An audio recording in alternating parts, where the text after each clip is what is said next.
নির্ধারিত সময়ে কি আদৌ প্রকাশিত হবে চূড়ান্ত ভোটার তালিকা? বিষয়টি নিয়ে এখন তৈরি হয়েছে ঘোর অনিশ্চয়তা।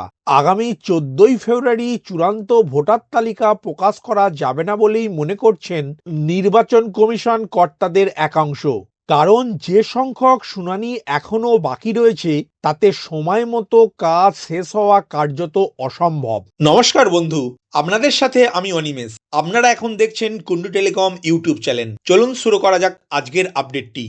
2002 সালের এসআইআর তালিকায় নিজের বা নিজের আত্মীয়ের কোনো নাম না থাকা অর্থাৎ নো ম্যাপিং ভোটারের সংখ্যা 31,68,426 জন।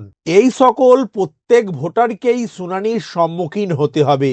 নির্দেশ অনুযায়ী আগামী 7ই ফেব্রুয়ারির মধ্যেই সম্পন্ন করতে হবে এই শুনানি প্রক্রিয়া। কমিশন সূত্রে খবর, নো ম্যাপিং ভোটারদের শুনানির নোটিশ দেওয়ার কাজই এখনো পর্যন্ত শেষ করা যায়নি। শুক্রবার পর্যন্ত প্রায় 26.5 লক্ষ ব্যক্তির কাছে এই শুনানির নোটিশ পৌঁছেছে। শুনানি হয়েছে 8 লক্ষের বেশি কিছু ভোটারের। দৈনিক গড়ে 70,000 মানুষের শুনানি হচ্ছে সারা রাজ্য জুড়ে। শুধু নো ম্যাপিং ভোটারই নয়, প্রায় 94 লক্ষ সন্দেহজনক ভোটারেরও শুনানি হওয়ার কথা।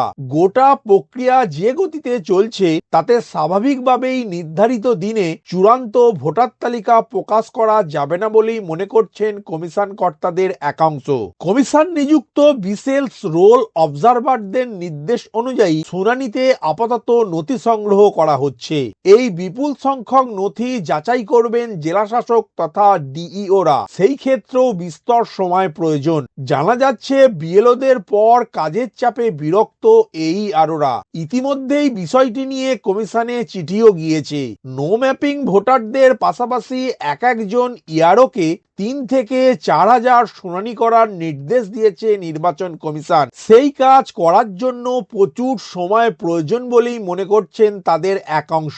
অন্যদিকে নির্বাচন কমিশনের এক কর্তা জানিয়েছেন, শুনানি প্রক্রিয়া সময় মতো শেষ না করা গেলে চূড়ান্ত ভোটার তালিকা প্রকাশের সময় বাড়ানোর জন্য আবেদন জানানো হবে। পশ্চিমবঙ্গে দ্রুততার সঙ্গে ইনিউমেরেশন পর্বের কাজ শেষ হলেও বাকি রাজ্যগুলির আবেদনের পরিপ্রেক্ষিতে ইতিমধ্যেই খসড়া তালিকা প্রকাশের সময়সীমা বৃদ্ধি করেছিল নির্বাচন কমিশন। এক্ষেত্রেও তেমনটাই হতে পারে। যদিও চূড়ান্ত ভোটার তালিকা প্রকাশ পিছিয়ে গেলে রাজ্যের ভোটের দিনক্ষণ স্থির করার উপর সরাসরি প্রভাব ফেলবে।